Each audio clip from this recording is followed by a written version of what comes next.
All right. Well, let's talk about some other current stuff. That one was a little bit longer than I expected. We'll kind of buzz through Right. some of this stuff, but 17.0.3. So very unusual for Apple to drop this many updates. I mean, we're already on 0.0.3.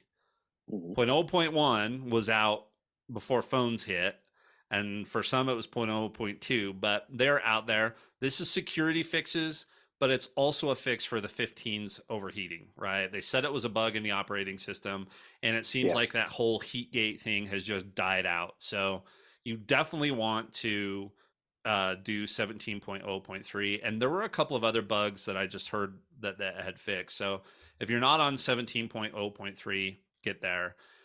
If you're not running 17 yet, that's fine. Just make sure you're on the latest version of 16 because there are some security fixes that have gone in that were a pretty big deal. So get out there and check that. 17.1 betas are out. I am not on the beta train. I'm assuming you're not either. Definitely not where you were on a cruise. No, no, Yeah. I jumped off when we Yep.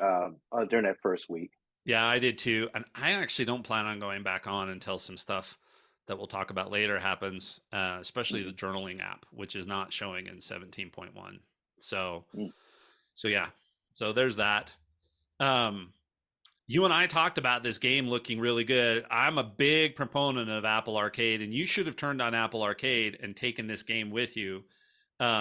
It's a new James Bond game. It's actually a 007 game, so it's not like some knockoff. It's the real characters. I mean, you've got M Right. and Moneypenny and Q and Jaws from the old classic Jaws, Right. right? Not the shark, the gold teeth guy, right? Shows Yeah. up. Yeah. So it's actually, I'm really, really enjoying playing this. It's an Apple Arcade game. It's all touch, but I know I could do it with a controller.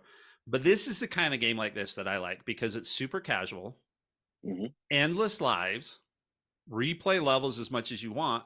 But something that I've not seen very often is how they save your progress. So let's say I go into a room and there's 10 guards there and I need to take out all 10 guards. Well, if I take out three before I die, I go back to the last checkpoint, but those three guards are still taken out. Okay. Which, normally a game, it'll just reset you back and you have to try and figure out how to get through the whole checkpoint. Yep. So I'm not such an intense gamer that I enjoy trying to figure that stuff out. I'm actually on a level in there right now that I'm frustrated with because it's kind of like that, but I like that it does that because that's allowed me to progress through the game. And again, I'm not out to break some Right. records or any of that kind of stuff. I just like to play it. So I would definitely suggest checking it out. The artwork's pretty good. The I like the storyline, so I'm really enjoying it. Yeah. Yeah. It's a really good looking game. Mobile games they've came a long way. Yeah. Uh, we talked a little bit about iPhone 15 series being fragile because Yeah. they put some new back glass on and it's a little different design.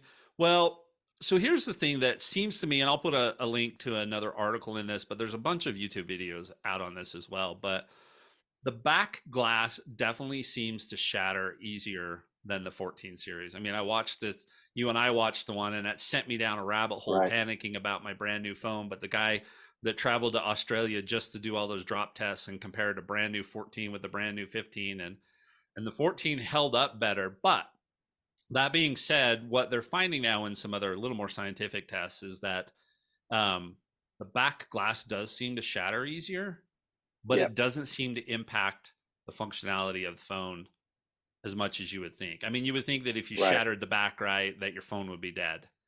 Well, Right. Right. that doesn't seem to be the case. So, while it would suck to have broken back glass, there's still a good chance your phone will function until you can get it in and get it repaired.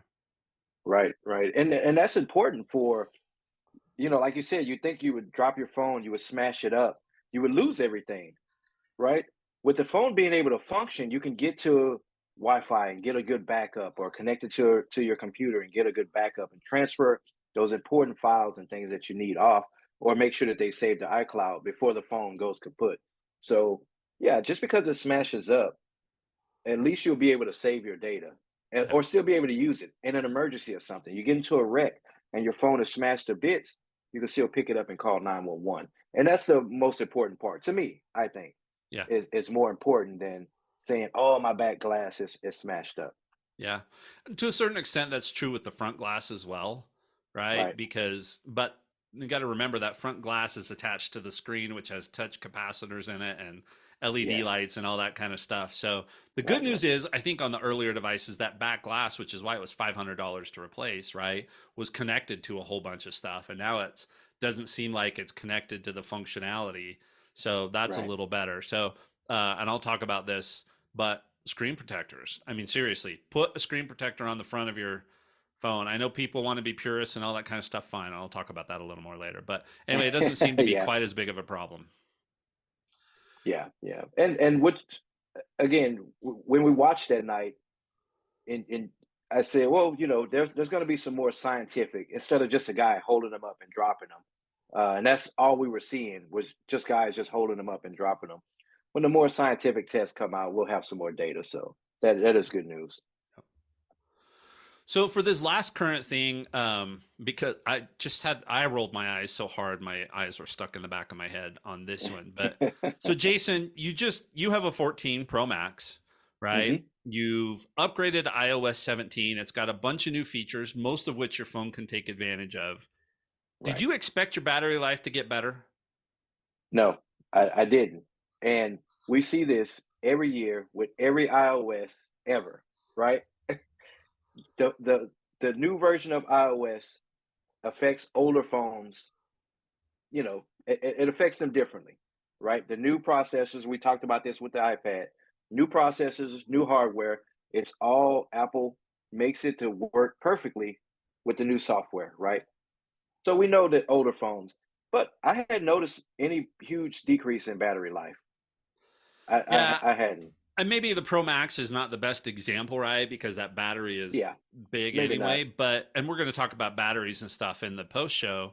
But even with my 12 Pro, I had no assumptions that I was going to load, not even the betas, the regular version of iOS 17, get all of Hmm. that new stuff that they've done in there and not have my phone run a little warmer, not Yeah, have my phone lose a little bit of battery life, and maybe even a little bit of battery health, right? Because it's optimized.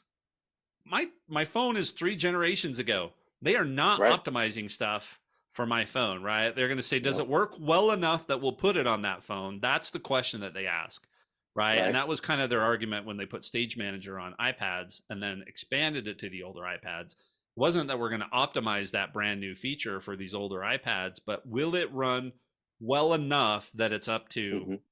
Apple standards? And the answer to that is yes. So I found this hilarious. We'll put a link to an article on here. Um, I just didn't. It just blows my mind that people expect, oh, my battery life should get Right. better when I put this new. No, it's not going to get No, any better. it's not like you said. It's optimized for the new hardware. Yep. It runs fine. You shouldn't see a big, you know what I mean? See a big hit in battery life and performance and things like that. It'll run good enough, Yeah. but it's not gonna run. It's not gonna make your iPhone 12 as good as a 15. Yeah. It's just not. That's No. not gonna happen. That's not how software works. And I think I'm seeing a little bit of a hit on my Ultra with the new version of WatchOS. I had a listener tell me that thanks a lot for getting me hooked on the Snoopy watch face because they're not on an Ultra. They're on a Series 7 or something like that. And all they do is play with Snoopy and their battery is dying on their Right. watch way too fast, right? So, but I am seeing it, I think, a little bit on my Ultra. But again, I Yeah. expected that, right? And the just so everybody remembers, the Series 8 and Ultra, those chips are basically the same chips as the 6 and 7, at least the 7, maybe clear back to the Series 6, right? It's been the same Hmm. basic system on a chip until this year when they did the 9 and the Ultra 2, right? So Right. we're still running on the same chipset. So yeah, I wouldn't be surprised if it's trying to do more, which means it's going to pull down more battery life. Right. Now the ultra battery is still fine. I can still get through multiple days, no problem. But I have noticed it a little bit. So Right.